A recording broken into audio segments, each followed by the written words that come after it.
Hi అండి. Welcome to Mrs Asha Ashok blogs. ఈరోజు మనం చేయబోయే రెసిపీ మిరపకాయ బజ్జీలు. మిరపకాయ బజ్జీలు అంటే ఎవరికైనా ఇష్టం. అందులోనూ బయట వర్షం పడుతున్నప్పుడు మిర్చి బజ్జీ చేసుకొని తింటే ఎవరైనా ఆహా ఓహో అనాల్సిందే. నేను చెప్పిన టిప్స్తో మీరు కనుక మిర్చి బజ్జీ చేసుకున్నారంటే చాలా క్రిస్పీగా టేస్టీగా వస్తాయి. మిర్చి బజ్జీ క్రిస్పీగా రావాలంటే టిప్స్ కూడా నేను చెప్పాను. ఓకే. అయితే మనం ఇప్పుడు ప్రాసెస్‌లోకి ఎంటర్ అయిపోదాం. ఇక్కడ నేను ఒక కప్పు శనగపిండిని తీసుకొని బాగా జల్లించుకుంటున్నాను. ఇలా చేయడం వల్ల పిండి ఉండలు లేకుండా ఉంటుంది. కలుపుకున్నప్పుడు కూడా చాలా ఈజీగా మిక్స్ అయిపోతుంది. ఇందులోకి నేను కొంచెం వంట సోడాని, తర్వాత వామును కూడా యాడ్ చేసుకుంటున్నాను. ఎప్పుడు కూడా వామ్‌ని డైరెక్ట్‌గా యాడ్ చేసుకోకూడదండి. కొంచెం క్రష్ చేసి యాడ్ చేసుకోవాలి. చూడండి ఇలా చేత్తో బాగా క్రష్ చేసి ఆ తర్వాత యాడ్ చేసుకుంటున్నాను. ఇలా చేయడం వల్ల వాము ఫ్లేవర్ బాగా తెలుస్తుంది. మరోపక్క ఇలా మిర్చి బజ్జీని తీసుకొని వాష్ చేసుకొని వీటిని ఘాట్లు పెట్టుకోవడానికని రెడీ చేసుకుంటున్నాను. ఇలా చూపిస్తున్న విధంగా మధ్యలో ఘాట్లు పెట్టుకోవాలి.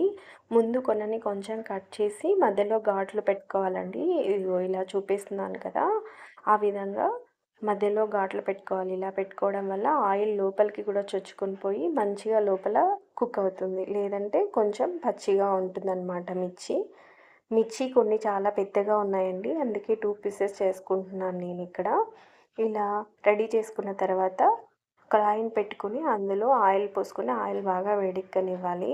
ఆయిల్ బాగా వేడెక్కిన తర్వాత అందులోంచి కొంచెం ఆయిల్‌ని ఇలా తీసుకొని మనం రెడీ చేసి పెట్టుకున్న పిండిలోకి యాడ్ చేసుకొని బాగా కలుపుకోవాలండి. ఇలా చేయడం వల్ల మిర్చి బజ్జీస్ చాలా క్రిస్పీగా వస్తాయి. ఇందులోకి ఒక స్పూన్ కారం కూడా యాడ్ చేసుకుంటున్నాను. ఎందుకంటే మిర్చి బజ్జీస్ అంత కారంగా ఉండవని నేను యాడ్ చేసుకుంటున్నాను. మీరైతే స్కిప్ చేసుకోవచ్చు. ఇప్పుడు కొంచెం కొంచెంగా వాటర్ పోసుకొని ఉండలు లేకుండా బాగా కలుపుకోవాలి. కావలసిన కన్సిస్టెన్సీ వచ్చే వరకు ఇలా కలుపుతూ ఉండాలి. ఇప్పుడు ముందుగా రెడీ చేసి పెట్టుకున్న ఆయిల్‌లోకి మనం పిండి యాడ్ చేసామంటే పిండి బయటకి తేలిందంటే ఆయిల్ వేడెక్కిందని. ఇప్పుడు మిర్చి బజ్జీస్‌ని మనం పిండిలో ముంచి ఇలా వేసుకోవాలి. ఎన్ని సరిపోతాయో అన్ని చూసుకొని వేసుకోవాలండి మిర్చి బజ్జీస్‌ని.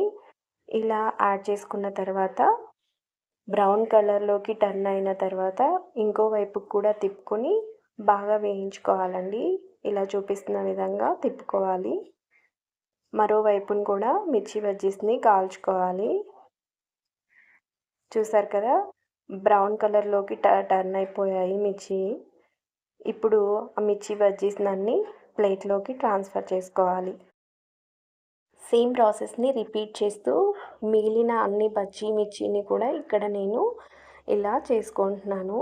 మొత్తం అన్నీ ఇలా చేసుకొని ప్లేట్‌లోకి ట్రాన్స్‌ఫర్ చేసుకోవాలి. అంతేనండి. క్విక్‌గా, క్రిస్పీగా ఉండే మిర్చి బజ్జీస్ రెడీ అయిపోతాయి. అంతేనండి. మిర్చి బజ్జీస్ సర్వ్ చేసుకోవడానికి రెడీ అయిపోయాయి. మీకు కనుక ఈ వీడియో నచ్చినట్లయితే లైక్ చేయండి, సబ్స్క్రైబ్ చేసుకోండి.